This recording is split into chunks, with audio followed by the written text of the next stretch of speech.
Bonjour Monsieur Lambert. Bonjour. Merci d'avoir répondu à notre invitation. Le MEDEF Course, il en partenariat avec Télépaez, organise cette série d'échanges avec les candidats aux municipales. Je vais vous poser 4 questions pour présenter votre vision pour l'avenir économique et l'organisation de la ville de Bastia. Y aura-t-il un adjoint aux affaires économiques et l'avez-vous identifié sur votre liste? Il y aura un adjoint et nous l'avons effectivement identifié. Ce sera un adjoint à l'économie, à l'attractivité et aux entreprises. Il aura un rôle d'interlocuteur pour les 29 000 emplois du bassin bastiais. Il y aura comme outil un guichet unique pour simplifier les démarches et accélérer l'implantation des commerces et des entreprises. Et nous pensons aussi, par l'intermédiaire de cet adjoint et de notre majorité, créer un fonds d'investissement territorial, public-privé, qui permettra de déclencher l'investissement stratégique sans alourdir la dépense publique. Quel modèle de développement économique souhaitez-vous privilégier pour Bastia et quels projets structurants entendez-vous mettre en œuvre pour consolider durant votre mandature? Donc il y a une double réponse à votre question. La première, c'est revitaliser le centre-ville. Et pour revitaliser le centre-ville, nous devons d'améliorer l'accessibilité au centre-ville. Donc nous avons envisagé un plan massif de stationnement et aussi la gratuité des 2 premières heures. Et ensuite, le deuxième point, c'est encourager la création de nouvelles activités dans les nouvelles technologies, dans le numérique, dans les data centers de nouvelle génération qui sont moins nocives pour l'environnement et créer ainsi de la richesse et permettre à notre jeunesse de trouver un débouché et créer donc une valeur ajoutée pour notre vie.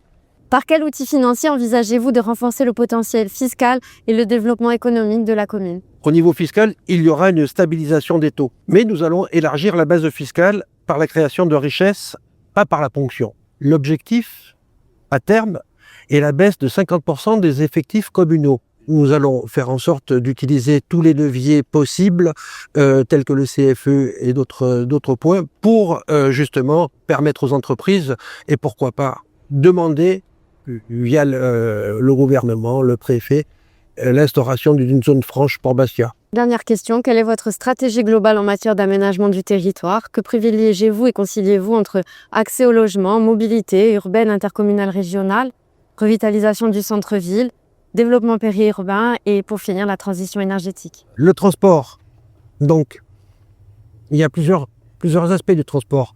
Donc pour ceux qui viennent en voiture de l'extérieur, on peut faire des parkings de délestage en extérieur. Le train qui est sous-utilisé, on doit pouvoir avoir des rotations plus fréquentes. Et pourquoi pas, et c'est un projet qui date, faire une station de ferroviaire au niveau du palais de justice. Alors qu'aujourd'hui, nous avons des bus qu'il faudra eux aussi changer parce qu'ils ne sont plus appropriés et nous devons évoluer aussi à ce niveau-là avec les bus électriques moins polluants, moins bruyants et peut-être plus fréquents mais en étant moins grands et moins gênants pour la circulation. Au niveau du logement, notre philosophie chez Prima et Nostre, c'est de prioriser les nôtres, les bastiers de souche, les bastiers de cœur et les bastiers de travail. Donc faire en sorte de les prioriser au niveau du logement social, mais aussi permettre aux classes moyennes de pouvoir accéder à l'achat d'un appartement.